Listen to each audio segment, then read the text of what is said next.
श्री गणेशाय नमः। चैत्र मास महिमा दिवस 5 अध्याय 5 या चैत्र मास महात्म्य कथा मालिकेत आपले सर्वांचे हार्दिक स्वागत आहे।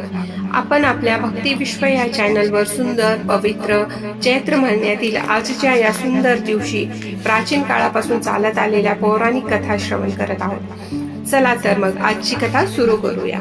सर्वप्रथम यामध्ये आपण अध्याय 5 मध्ये माता चंद्रघंटा यांची दिव्य आणि पराक्रमी कथा श्रवण करूया। चला तर मग कथा सुरू करूया। चैत्र नवरात्रीतील 5वा दिवस माता चंद्रघंटा यांना समर्पित असतो। देवीचे हे रूप अत्यंत शक्तिशाली, पराक्रमी आणि दुष्टांचा नाश करणारे मानले जाते। माता चंद्रघंटा भक्तांना धैर्य, शौर्य आणि भयमुक्त जीवन देतात असे मानले जाते। देवीचे नाव चंद्रघंटा असे का पडले? भगवान शिवांशी विवाह झाल्यानंतर देवी पार्वतीने एक दिव्य रूप धारण केले।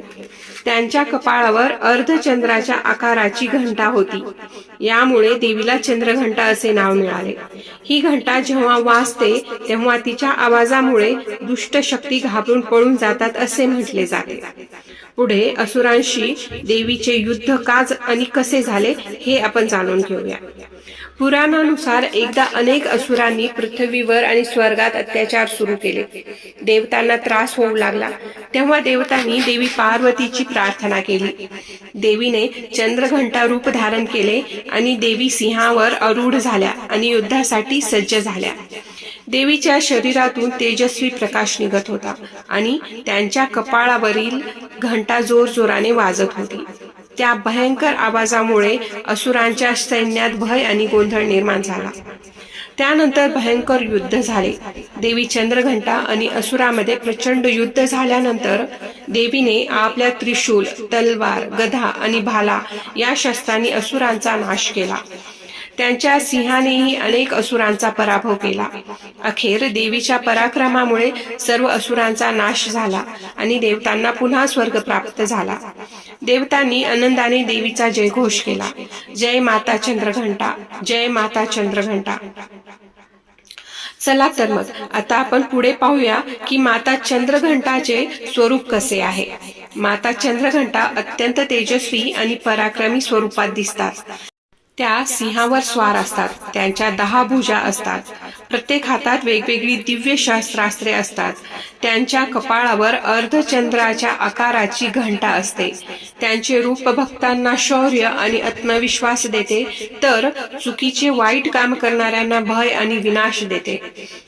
मातेची पूजा केल्याचे फळ काय मिळते हे जाणून घेणे तितकेच महत्वाचे आहे। चला तर मग नवरात्राच्या या दिवशी माता चंद्रघंटेची पूजा केल्याने जीवनातील भीती दूर होते, शत्रूंपासून संरक्षण मिळते, मनाला शांती आणि साहस मिळते, घरात सुख आणि समृद्धी नांदते। म्हणूनच देवी चंद्रघंटा भक्तांना धैर्य आणि विजय देणारी देवी मानली जाते। चला तर मग आता आपण पुढे जाणून घेऊया की माता चंद्रघंटा देवीचा विशेष संदेश काय आहे। माता चंद्रघंटेची कथा आपल्याला शिकवते की 1. जीवनात तप आणि सातत्य अत्यंत आवश्यक आहे। 2. धाडस आणि कठोर परिश्रमानेच कोणतेही लक्ष्य साध्य करता येते। 3. खऱ्या भक्तीने वाईट शक्तीवर विजय मिळवता येतो। चला तर मग आता आपण पुढे श्रवण करूया माता चंद्रघंटेची छोटी समारोप प्रार्थना व मंत्र। ओम देवी चंद्रघंटाय नमः। हे माता चंद्रघंटा, आम्हाला शक्ती, सामर्थ्य दे आणि वाईट शक्तीपासून आमचे संरक्षण कर। जर तुम्हाला ही दिव्य कथा आवडली असेल तर व्हिडिओला लाईक करा, शेअर करा आणि सबस्क्राईब करायलाही विसरू नका।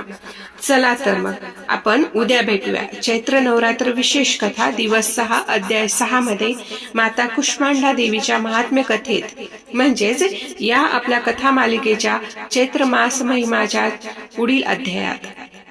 जय श्रीराम।